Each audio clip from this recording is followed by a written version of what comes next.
ले हो गया। अभी बंद करो।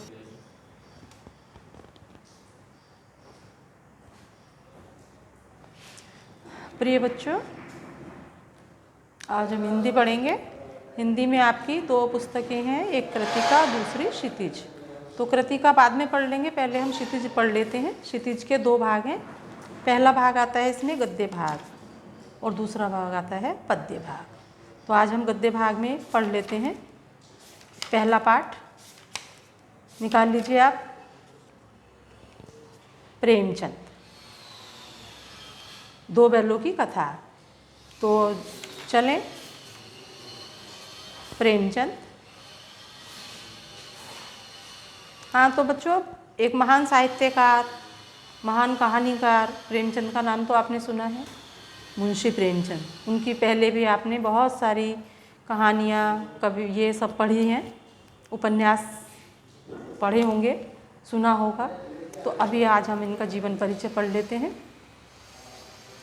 तो देखिए, प्रेमचंद का जन्म 1880 में बनारस के लम्ही गांव में हुआ था। इनका मूल नाम था धनपत राय। प्रेमचंद का बचपन अभावों में बीता और शिक्षा इन्होंने केवल BA तक ही की, क्योंकि अभाव रहा तो ज़्यादा पढ़ नहीं पाए और इन्होंने सरकारी नौकरी ज्वाइन कर ली शिक्षा विभाग में। अब शिक्षा विभाग में सरकारी नौकरी करते ही ये फिर असहयोग आंदोलन से जुड़ गए। असहयोग आंदोलन में इन्होंने सक्रिय भाग लिया। इसके कारण इनको सरकारी नौकरी को त्यागपत्र देना पड़ा। त्यागपत्र दे दिया, फिर ये पूरी तरह से लेखन कार्य में समर्पित हो गए।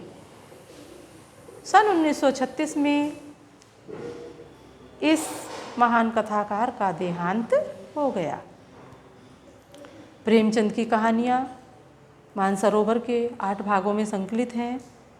वो हैं सेवा सदन, प्रेमाश्रम, रंगभूमि, कायाकल्प, निर्मला, गवन, कर्मभूमि, गोदान। इनके प्रमुख उपन्यास हैं। उन्होंने हंस, जागरण, माधुरी आदि पत्रिकाओं का भी संपादन किया। कथा साहित्य के अतिरिक्त प्रेमचंद ने निबंध एवं अन्य प्रकार के गद्य लेखन भी प्रचुर मात्रा में लिखे। प्रेमचंद साहित्य को सामाजिक, पारिवारिक सशक्त माध्यम मानते थे। उन्होंने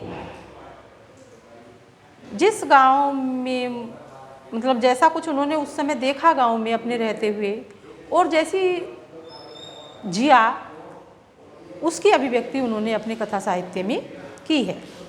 उस समय किसानों, मजदूरों की दयनीय स्थिति थी, दलितों का शोषण हो रहा था, समाज में स्त्री की बहुत दुर्दशा हो रही थी, स्वाधीनता के लिए लड़ाई लड़ी जा रही थी, आंदोलन चल रहा था। तो उनकी रचनाओं का मूल विषय भी यही रहा है। उन्होंने अपनी जो रचनाएं लिखी हैं वो भी इन्हीं पर लिखी हैं। प्रेमचंद की कथा साहित्य का संसार बहुत व्यापक है। उसमें मनुष्य ही नहीं, पशु पक्षी को भी अद्भुत आत्मीयता मिली है। बड़ी से बड़ी बात को सरल भाषा में, बड़े सीधे तरीके से, संक्षेप में कहना प्रेमचंद के लेखन की प्रमुख विशेषता रही है। उनकी भाषा बड़ी सरल, सजीव, मुहावरेदार तथा उन्होंने लोक प्रचलित शब्दों का प्रयोग बड़ी कुशलता से किया है। अब हम पढ़ेंगे इनकी दो बैलों की कथा।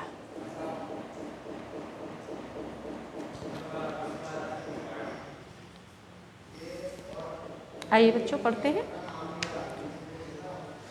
तो ये जो दो बैलों की कथा है, इसमें क्या पढ़ेंगे? इसमें है, थोड़ा सा मैं संक्षेप में आपको बता दूं। ये दो बैल हैं किसके? मुंशी प्रेमचंद की कहानी में झूरी कांची के दो बैल हैं। कौन कौन से? एक हीरा, एक मोती। दोनों बैल बड़े सीधे साधे भारतीय लोगों के प्रतीक हैं। यानी बैलों के माध्यम से ही इन्होंने जो भारतीय लोग हैं उनका वर्णन किया है कि भारतीय लोग कैसे होते हैं। उस माध्यम से, बड़े अपनी कथा के माध्यम से व्यक्तियों, हमारे भारतीय नागरिकों के बारे में बताया है कि हमारे भारतीय नागरिक कैसे होते हैं। बहुत सरल होते हैं, सीधे होते हैं, ज़्यादा उठक पटक नहीं जानते, जैसी आजकल के होती है, विदेशों में होती है, ऐसा अपने भारत में इतना नहीं है। तो उस माध्यम से जो है, बैलों के माध्यम से जो है इन्होंने हमें समझाया है। तो क्या है, दोनों बैलों में बड़ी घनिष्ठ मित्रता है, बहुत प्यार करते हैं एक दूसरे को। झूरी उनकी पूरी तरह से देखभाल भी करता है, बड़ा प्यार करता है झूरी भी अपने दोनों बैलों को। लेकिन एक बार क्या होता है, झूरी अपने बैलों को अपनी ससुराल भेज देता है। तब हीरा मोती ने समझा कि उनको बेच दिया गया है। अब बड़े परेशान हो जाते हैं दोनों बैल कि हमने तो अपने मालिक के प्रति इतना मतलब एक व्यवहार अच्छा रखा था, कुछ नहीं खाने की हम कभी कोशिश वो नहीं करते थे, शिकायत नहीं करते थे, फिर भी हमें जो है बेच क्यों दिया हमारे मालिक ने। तो दोनों बड़े परेशान हो जाते हैं। होता यूँ है कि वो बैल वहाँ से भाग गए। जो झूरी ने अपने दोनों बैलों को ससुराल में भेज दिया था अपनी, वहाँ से वो भाग गए और भाग करके वो वापस आ गए। लेकिन फिर दोबारा उनको उनकी वहीं पर भेज दिया जाता है। अब वहाँ से वो बहुत काम करवाता है, खाने के लिए नहीं देता है झूरी का साला उनको। तो क्या होता है, वो फिर से दोबारा जो है चले जाते हैं, वहाँ से भाग जाते हैं। तो वो किसी तरह कौजी हाउस में लाया जाता है उनको, कौजी हाउस में फंस जाते हैं। वहाँ उनकी नीलामी होती है, नीलामी की गई तो एक कसाई ने उनको खरीद लिया। कसाई के साथ चलते चलते दोनों बैलों को जो है उससे डरने लगते हैं। किससे? कसाई से बहुत डरने लग जाते हैं। इसलिए वे दोनों भाग करके फिर झूरी के घर आ गई। तो झूरी अपने बैलों से बहुत प्यार किया। अपने स्थान को पा करके, जहाँ वो आ गए हैं उस स्थान को पा करके बैल भी बहुत प्रसन्न हुए और झूरी की पत्नी ने भी उनके जो है माथे चूम लिए। इस तरह से ये कहानी है। तो बैल यथा स्थान पर आ जाते हैं। अब देखिए, पढ़ो बच्चों, हर पंक्ति को बड़े इत्मीनान से पढ़िए, समझिए। जो कठिन शब्द आ रहे हैं उन पर उसके नीचे अंडरलाइन करते रहिए, उसके शब्द के अर्थ को समझिए, तो आपको जल्दी समझ में आएगा। बड़ी सुंदर कथा है ये, आप मन लगा करके पढ़ेंगे, पढ़ने में भी बहुत मज़ा आएगा। तो आइए पढ़ते हैं। ठीक है बच्चों। तो देखिए, जानवरों में गधा सबसे ज़्यादा बुद्धिहीन समझा जाता है। बुद्धिहीन का मतलब जानते हो, जिसमें बुद्धि नहीं होती, मूर्ख होता है। किसको समझा जाता है? गधे को। तो आपने आम भाषा में भी कहते देखा होगा कि अरे गधा कहीं का, ऐसे ही बोल देते हैं ना, देखा होगा, आपने भी सुना होगा। तो जानवरों में गधा जो है सबसे ज़्यादा बुद्धिहीन समझा जाता है। जब हम किसी आदमी को पहले दर्जे का बेवकूफ़ कहना चाहते हैं ना, तो उसे गधा ही कह देते हैं। गधा सचमुच बेवकूफ़ है, या उसके सीधेपन, उसकी निरापत, उसकी सहिष्णुता ने उसे ये पदवी दे रखी है। निरापत मतलब भोलापन, भोलेपन ने। इसका निश्चय नहीं किया जा सकता। गाय सींग मारती हैं, ब्याही हुई गाय तो अनायास ही सिंघनी के समान हो जाती है, सिंघनी का रूप धारण कर लेती है। कुत्ता भी बहुत गरीब जानवर है, लेकिन कभी कभी उसे भी क्रोध आ जाता है। किंतु गधे को कभी क्रोध करते नहीं देखा होगा और ना ही सुना होगा। बेचारे गरीब को कितना भी मार लो, चाहे जितनी खराब गली सड़ी घास कुछ भी सामने डाल दो, उसके चेहरे पर कभी शिकन नहीं आती, कभी वो असंतोष प्रकट नहीं करता है। तो वैशाख में चाहे एक आध बार कुलेल कर ले, यानी मस्ती कर लेता है, इस महीने में वो कभी मस्ती कर लेता होगा, पर हमने तो उसे कभी खुश होते हुए नहीं देखा। उसके चेहरे पर एक विषाद स्थायी रूप से छाया रहता है। दुख सुख लाभ हानि किसी भी दशा में उसे बदलते नहीं देखा। ऋषि मुनियों में जितने गुण होते हैं वो सभी उसके अंदर होते हैं, वे सभी उसमें पराकाष्ठा पर पहुंच गए हैं। पराकाष्ठा यानी चरम सीमा पर पहुंच गए हैं, पर आदमी उसे बेवकूफ़ ही कहता है। क्यों? क्योंकि सद्गुणों का इतना अनादर कभी नहीं होता। सद्गुण का व्यक्ति कदर नहीं करता है। जिसमें अच्छे गुण होते हैं उनकी व्यक्ति हमारे भारत में कदर नहीं होती है, वही उसके साथ होता है।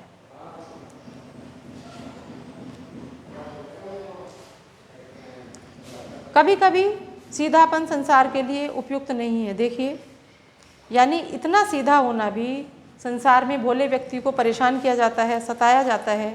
सीधापन भी इस हमारे देश में उपयुक्त नहीं है, इतना सीधा होना भी नहीं है।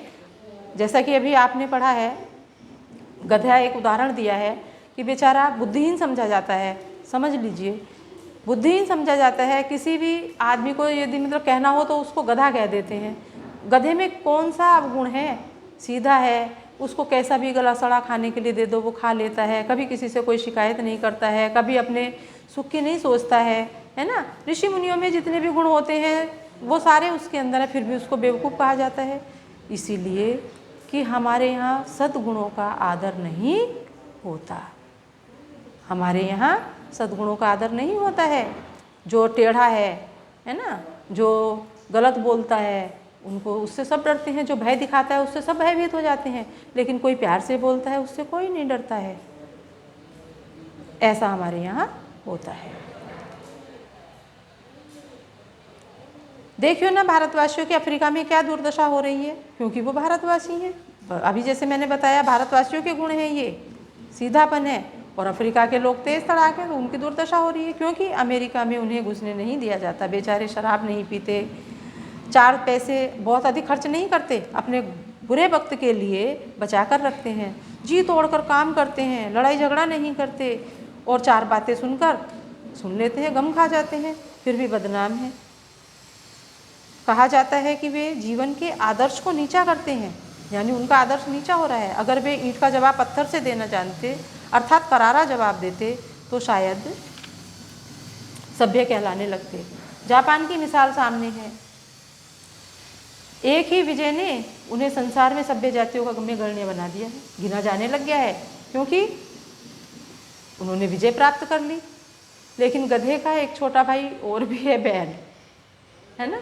लेकिन गधे का एक छोटा भाई और भी है जो उससे थोड़ा कम गधा है, और वह है बैल।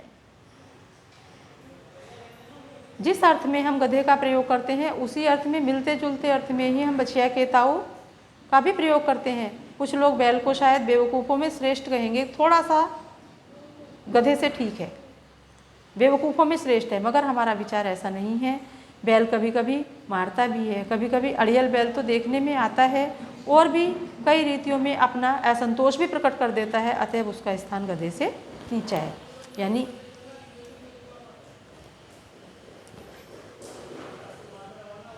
गधे से नीचा है। चूरी काची के दोनों बैलों के नाम थे हीरा मोती। दोनों पछाई जाति के थे, देखने में बहुत सुंदर, काम में बड़े चौकस, ढील में ऊंचे। चौकस का मतलब जानते हो, यानी अपने काम में सतर्क रहने वाले, अलर्ट एकदम। बहुत दिनों साथ रहते रहते दोनों में भाईचारा हो गया, बहुत अधिक प्रेम हो गया, दोनों में बहुत मित्रता थी। दोनों आमने सामने या आसपास बैठे हुए एक दूसरे से मुख भाषा में विचार विनिमय करते थे। अपने विचार विनिमय, अपनी बातों का आदान प्रदान करते रहते थे, बोलते नहीं थे, हम नहीं समझते थे, लेकिन वो अपनी भाषा को आपस में दोनों समझते थे। एक दूसरे के मन की बात को कैसे समझ जाते थे ये हम नहीं जानते, कैसे वो अपनी भाषा को समझते थे ये उनकी कोई गूढ़ विद्या थी, कोई गुप्त शक्ति थी, जिससे जीवों में श्रेष्ठता का दावा करने वाला मनुष्य वंचित है। यानी मनुष्य में वो गुण नहीं है जो जीव जंतुओं में, पशु पक्षियों में है। वो अपनी भाषा आपस में समझते हैं, वो भाषा मनुष्य नहीं जानता है। दोनों एक दूसरे को चाट कर, सूंघ कर अपना प्रेम प्रकट करते। दोनों आपस में जब बैठते थे तो एक दूसरे को सूंघते रहते थे, चाटते रहते थे, कभी कभी सींग भी मिला लिया करते थे।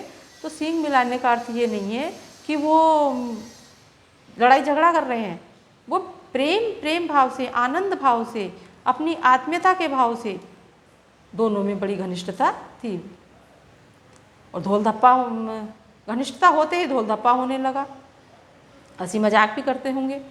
इसके बिना दोस्ती कुछ हंसी फुसफुस अथवा हल्की हल्की सी रहती है, जिस पर ज़्यादा विश्वास नहीं किया जा सकता। जिस वक्त ये दोनों बैल हल या गाड़ी में जोत दिए जाते और गर्दन हिला हिला कर चलते, उस वक्त हर एक की यही चेष्टा होती कि ज़्यादा से ज़्यादा बोझ मेरी गर्दन पर रहे। यानी वो दोनों में, उनमें इतना प्रेम था कि वो ये नहीं चाहते थे आपस में कि इसको ज़्यादा कष्ट हो, दूसरा उसके लिए नहीं चाहता था कि दूसरे को ज़्यादा कष्ट हो। तो वो ज़्यादा से ज़्यादा बोझ अपने ऊपर ही लेने की कोशिश करते थे कि मेरे मित्र पर ज़्यादा वजन ना आए, मेरी तरफ ही आ जाए। आजकल ऐसे मित्र मिलते हैं क्या? नहीं मिलते। दिन भर के बाद दोपहर या संध्या को दोनों खुलते, एक दूसरे को चाट चूट कर अपनी थकान मिटा लिया करते थे। भाई दिन में काम करके थक जाते थे और शाम को जब घर लौटते थे तो चाट करके एक दूसरे को प्यार करते थे, अपनी थकान मिटा लेते थे। नाद में जो खली भूसी पड़ जाने थी उसको खा लेते थे। नाद जानते हो बच्चों क्या होता है? नाद होता है जिसमें पशुओं को चारा खिलाया जाता है, नाद या चर बोलते हैं उसको। दोनों साथ उठते और साथ नाद में मुंह डालते और साथ ही बैठते थे। एक मुंह हटा लेता था तो दूसरा भी हटा लेता था, एक खाता था तो दूसरा भी साथ साथ ही खाता था। तो यानी दोनों में इतना प्रेम था। संयोग की बात है कि झूरी ने एक बार गोई को ससुराल भेज दिया। बैलों को क्या मालूम था कि वो क्यों भेजे जा रहे हैं, समझे? मालिक ने हमें भेज दिया है, यानी अपने साले के साथ उनको भेज दिया।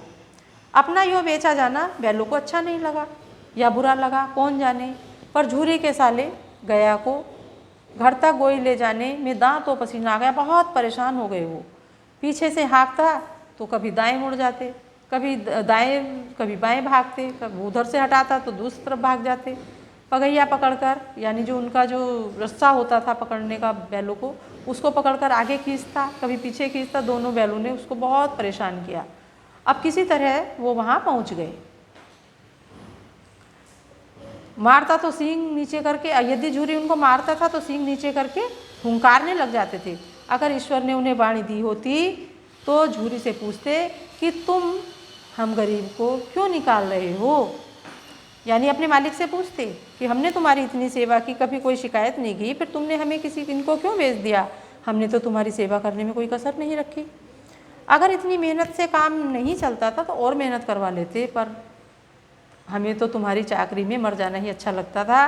तुमने हमें बेच क्यों दिया? भले ही हमने दाने चारे की भी कभी कोई शिकायत नहीं की। तुमने जो कुछ खिलाया वो हमने खा लिया सिर झुका करके, फिर भी इस जालिम के हाथ हमें क्यों बेच दिया? संध्या समय दोनों बैल अपने नए स्थान पर पहुँचे। दिन भर के भूखे थे, लेकिन जब उनको नाद में चारा दिया गया, नाद में लगाए गए, तो उन्होंने मुँह भी नहीं डाला, कुछ भी नहीं खाया। उनका दिल भारी हो गया। जिसे उन्होंने अपना घर समझ रखा था वह आज उनसे छूट गया। यही उनके मतलब चलता रहा उनके मन में। वह नया घर, नया गांव, नए आदमी उन्हें बेगाने से लग रहे थे, बिल्कुल अच्छे नहीं लग रहे थे।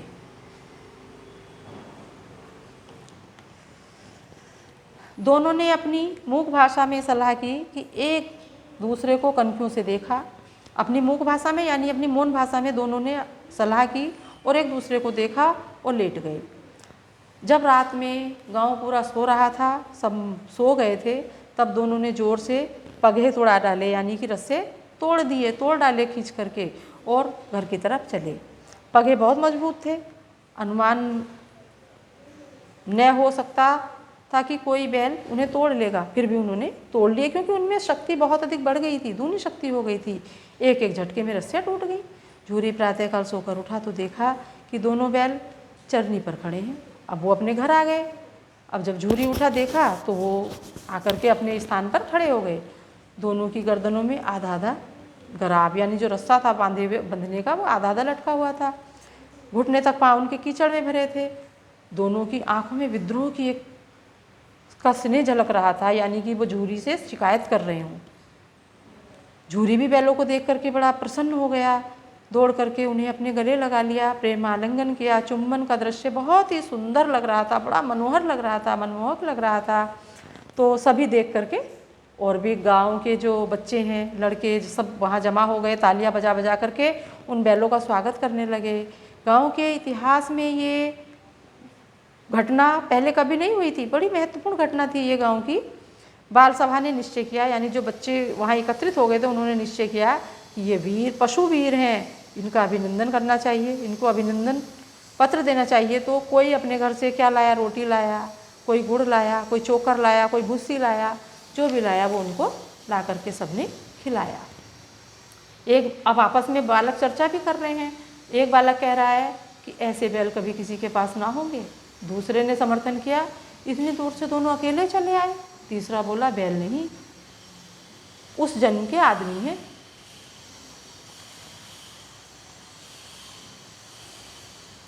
इसका प्रतिवाद करने का किसी को साहस ना हुआ।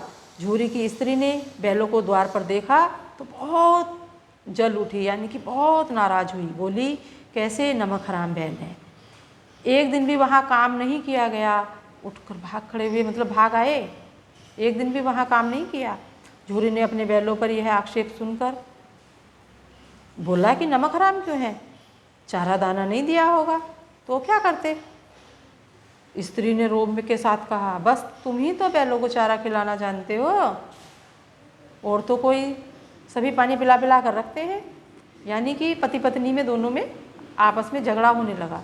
झूरी चिढ़ाया, झूरी भी चिढ़ गया, चारा मिलता तो क्यों भागते। स्त्री चिड़ी, बोली, भागे इसलिए कि वे लोग तुम जैसे बुद्धुओं की तरह बैलों को सहलाते नहीं हैं, खिलाते हैं और रगड़ कर जोतते हैं, काम भी लेते हैं उनसे। ये दोनों ठहरे कामचोर, यानी बैलों पर इल्ज़ाम लगा रही थी वो कि ये बैल कामचोर हैं, नमक हराम है, भाग निकले। अब देखो ये कहाँ से जाएं, यानी बहुत अधिक गुस्सा आ रहा है किसको, झूरी की पत्नी को, कि वो उसके पीहर से क्यों आ गए। अब देखूं खली चारा चोकर कहाँ से मिलता है इनको, है ना। तो क्या हुआ फिर बच्चों, सूखा भूसा दिया गया उसको, किनको, बैलों को खाने के लिए अब खली वगैरह कुछ नहीं मिला। अब उनको क्या है, सूखा भूसा ही दिया गया, उसके सिवा उनको कुछ नहीं दिया कि चाहे ये खाएं या मरें, मैं ये वही खिलाऊंगी, तो वही खिलाया उनको, वही हुआ। मजूर को कड़ी तागी, मजूर कौन था, जो मतलब घर में काम कर रहा था वो था, उसको कड़ी हिदायत, मतलब हिदायत दे दी गई, उनको बोल दिया गया उनसे कि बैलों को खाली सूखा भूसा ही दिया जाएगा। बैलों ने नाद में मुँह डाला तो फीका फीका लगा, न कोई चिकनाहट न कोई रस, क्या खाएं। अब बच्चों तुमको भी तो यदि बिना घी की रोटी खिलाई जाए तो भाती है क्या, यदि मम्मी घी लगा कर खिलाती है तो बहुत चिकनी चिकनी लगती है, बड़े प्रेम से खा लेते हो, और यदि सूखी दे दी जाए तो वो मुंह में नहीं चलती ना, ऐसा ही होता होगा। वैसा ही उन बच्चों के साथ हो रहा है।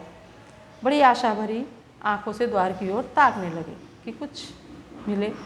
झूरी ने मजूर से कहा, थोड़ी सी खली क्यों नहीं डाल देता वे, देते थोड़ी। तो मजूर क्या कहता है, मालकिन मुझे मार ही डालेगी। अरे चुरा कर ले आ, चुरा कर डाला ना दादा, पीछे से तुम भी उन्हीं की कहोगे। इसलिए झूरी ने भी उनको कुछ नहीं दिया। तो वो बेचारे ऐसे ही रहे। अब देखो कल की कथा आगे पढ़ेंगे, आज इतना ही, दूसरा भाग इसका कल पढ़ेंगे। तो इसको तुम ध्यान से पढ़ना, बाद में प्रश्नोत्तर इसके मैं पूछूंगी आपसे, लिखवा के मैं डाल दूंगी।